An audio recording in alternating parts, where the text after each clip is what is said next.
This is the Baby Unfiltered podcast. I'm Imani. I'm Jody. I'm Vinny. Alex. And today we are going to talk about social media parents and their relationship to social psychology.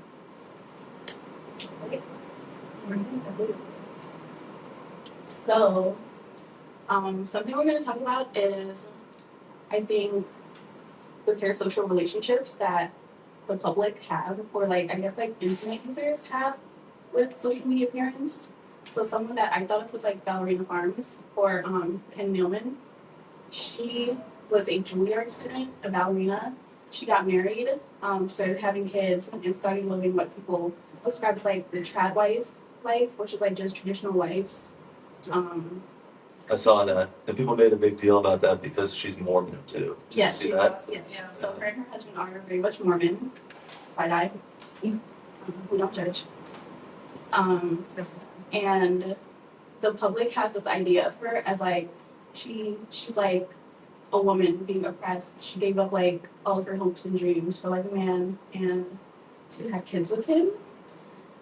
But in her rebuttal, she's like, I'm not oppressed. Me and my husband are CEOs. Also, they're very rich. They come from wealth. So I don't know how much of people considering her being oppressed is actually accurate to the reality of her lifestyle. So something that stood out to me was the parasocial relationships that people have with her. And a parasocial relationship is just a one-sided bond that people have with people now online. So being emotionally connected to social media figures or any type of media figure that you don't know. They don't know you, you don't know them. There's no real relationship, but you have a relationship with them through the screen. And so with Hannah specifically, or Ballerina Farms, her brand is an illusion of intimacy where people feel like they have this intimate relationship with her because she invites them into her house, into her life. So they're watching her cook, they're watching her clean, they're watching her interact with her kids and her husband. She's even had videos of her in active labor. Active labor. Active labor. She's also compared to other social media influencers like Nara Smith, who's a model, and her husband's a model. They're millionaires also. She's not as open of a book as Hannah.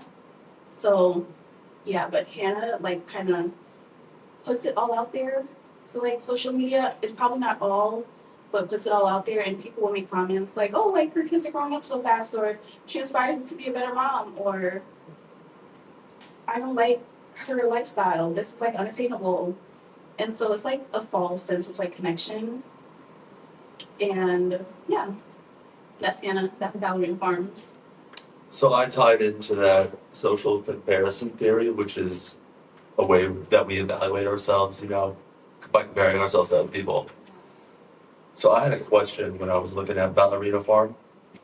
And do you think that she kind of creates an unrealistic standard of living that people can see when they are watching her videos? She definitely does. Yeah. I mean, like I said before, she comes from wealth, and so does her husband. And now they're even more successful because of their social media presence and probably other business ventures that her husband has. And so, her lifestyle is not, that's why, when people label her a trad wife, it's not realistic because the whole idea of trad wives is those traditional women from back in the days. And it didn't necessarily always have to do with wealth because that was just what it was at the time. Women stayed home and cooked and cleaned and had kids, and men went out and worked. Social media is her work. She has a job. I don't think she's a trad wife. Most people wouldn't see her as a traditional wife because she does work. It just so happens that her work is to put her life on display. Right. I mean, if traditional wives didn't have TikTok years ago too. Yeah. So they're making billions. Yeah. A theory that I connected with her was the self-presentation theory from Urban Goth, where individuals manage impressions of others, or they look at how others perceive them, verbal and nonverbal, and they use that to decide like whether or not they're like achieving goals, if they're like hitting what they're supposed to be hitting. And so her persona as a whole is kind of constructed that way, where it's like people look at her and they're like, okay, she's doing this. Am I also doing those things? Am I reaching like those standards? Yeah, that's another thing that's similar to social comparison is because parents and kids too, but parents can see Ballerina Farm on the internet and feel inadequate because they see her doing stuff, parenting, and with all this money that they don't have, so it could lead them to being envious and Yeah. There's also jealous. There's also the social identity theory, which I think tied into this, and it's like the whole idea of like it's centered around like groups and like how groups move about. Like, are they traditional? Like, how does the group work? Like, what are the family values? And it's just like your group identity. And so, a lot of people try to, I think, fit into that group identity. Where it's like, if I can be like her, that means I'm like serving the group, or I'm like fitting into the mold of whatever group identity they think they need to be in. So whether it's like being a good mother or being a good homemaker Exactly. or any of those things. Yeah. You guys have anything to say? A lot actually, but you guys talk hella fast. I'm sorry, go for it, girl. I know, but like I was gonna add like for the self concept, like they're like trying to like build themselves like what is that, the trad wife thing? They're trying to be the modern family, but like fashion way, and it just comes off as their brand and their business, and it's just like it's an image that makes it more personal for themselves. Um,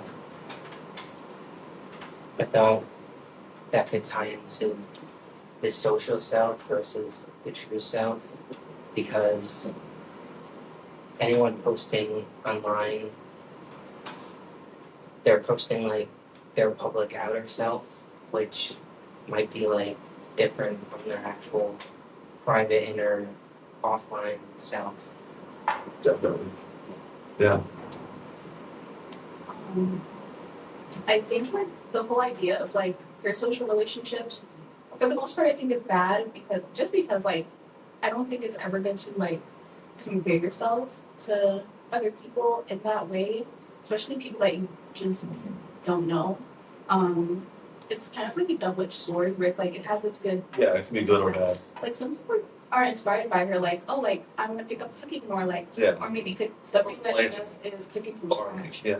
That is kind of hard, but she could. So it's like she can inspire people, but also like you said earlier, like she does live a somewhat unattainable lifestyle because she is very wealthy.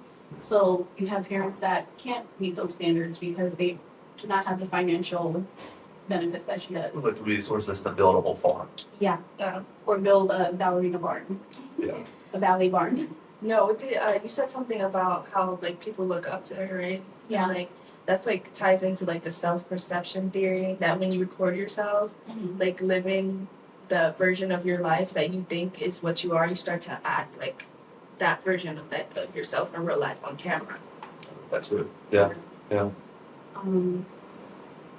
So there was a time, like a New York Times article written about her. I got an article after you too. Article. I have an article too. And so, people were talking about, like I said earlier, like, is she oppressed? Like, is she being subjugated by her husband? Because there was like this whole discourse about, how her husband treats her because he got her, I was telling you guys, The egg egg apron. Her husband got her egg apron for her birthday when she really wanted like a vacation to like Paris, I think. And it sparked like a lot of like conversation, and then I don't know if the New York Times article was because of that or it was just supposed to happen and just was that way that it came together all at the same time.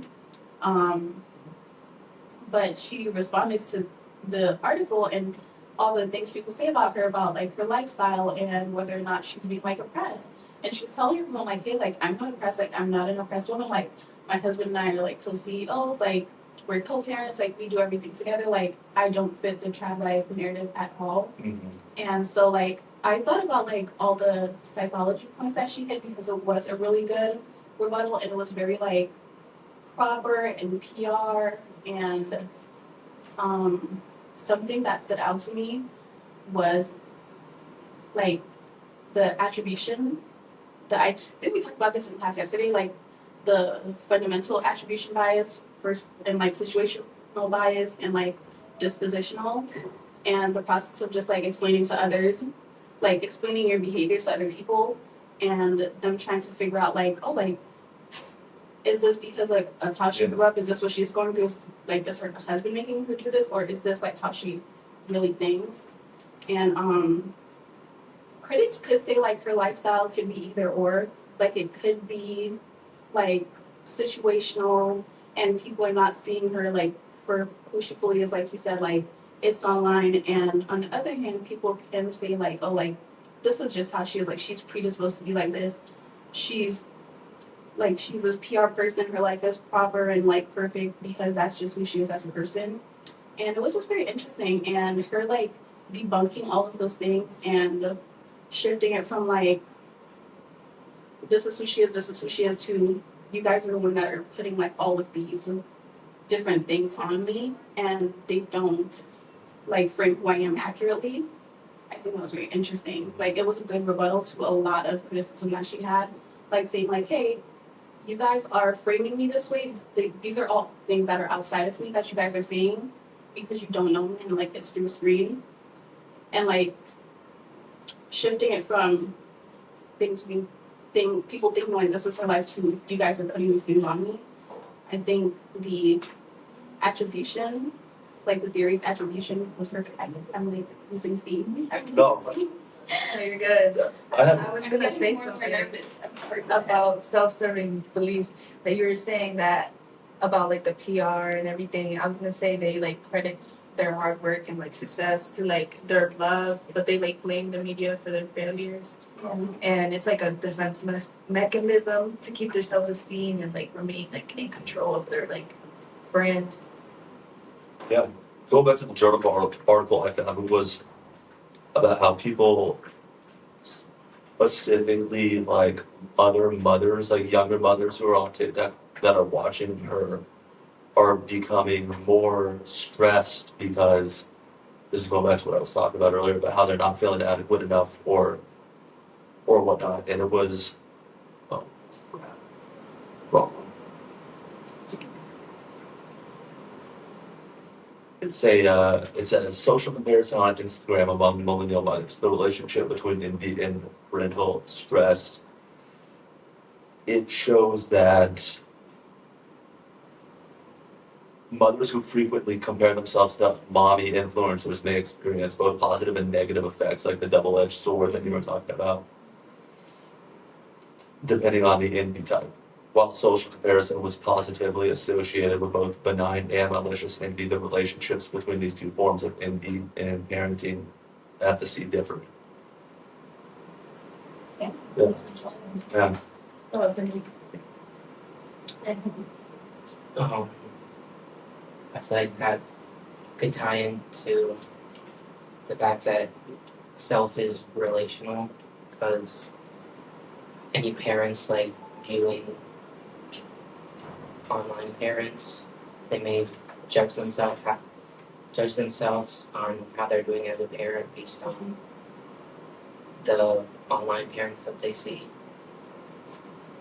It also ties into like social facilitation and like how they're like extra on camera, they laugh louder on camera, they smile brighter on camera, and like it's just like the idea of them being watched, their performance is changing, and they're I would say as a whole, like this video of her kind of like refuting all the ideas that people have of her, it kind of could be used as a case study on how like influencers use social psychology tools, like impression management, attribution shifting, or even like repairing like those peer social views, to manage like their public perceptions and their public personas, like using tools that we're learning and we wouldn't like to the naked eye, like you wouldn't see it like online unless you're looking for it.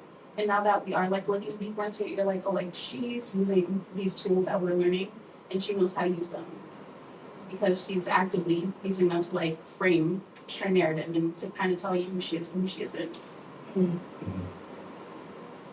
like a self schema that like we're good parents, we're good role models, we're successful, protect their identity.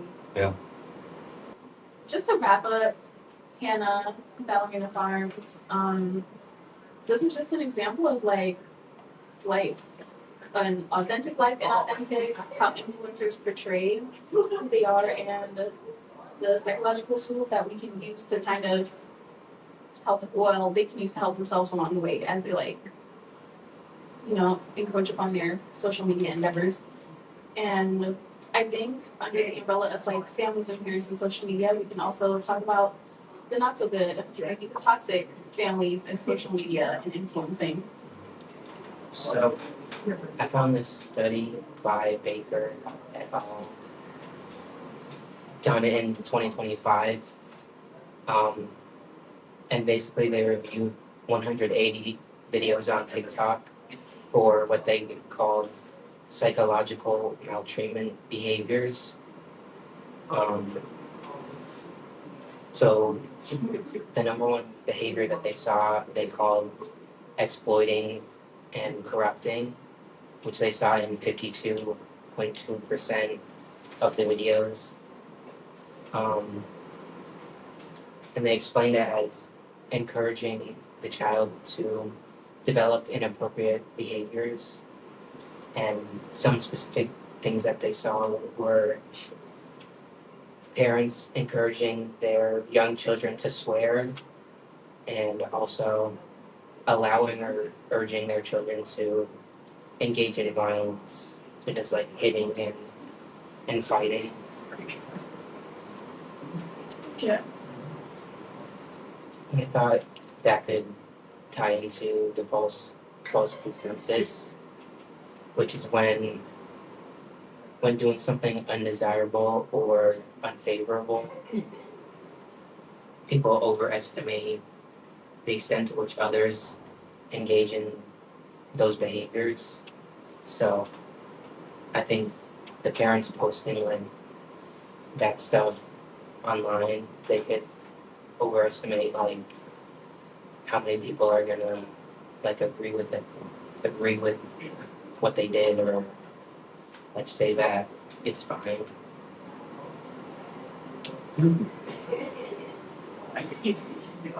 Yeah, that's in relation to social cognition and perception. I think from the audience side, we form opinions about like what the people are doing and how honest or likable they are, which is a halo effect, and perceive like their charisma. And through the social perception, we fill in the blanks about their personality. Even though we don't actually know them, we feel like we do, like you said earlier.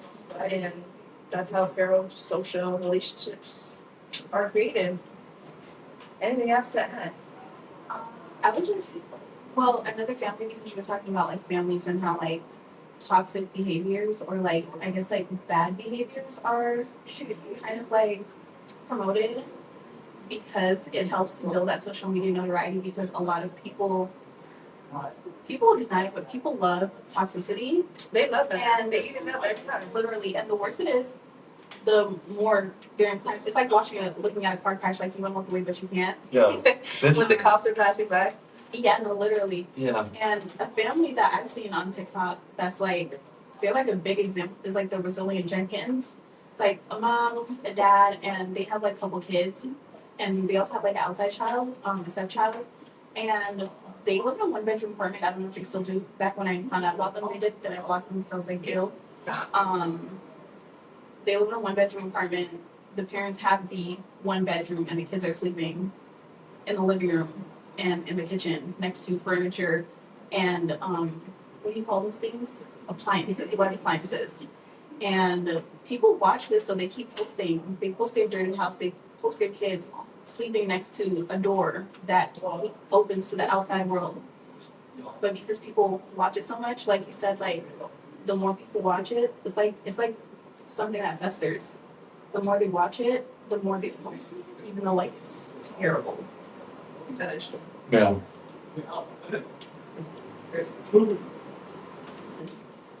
So thank you for coming with us on today's scroll through the world of social media parents, from TikTok tantrums to picture perfect family vlogs. That is it. And unpack more with us next time. Thank you for watching. Bye.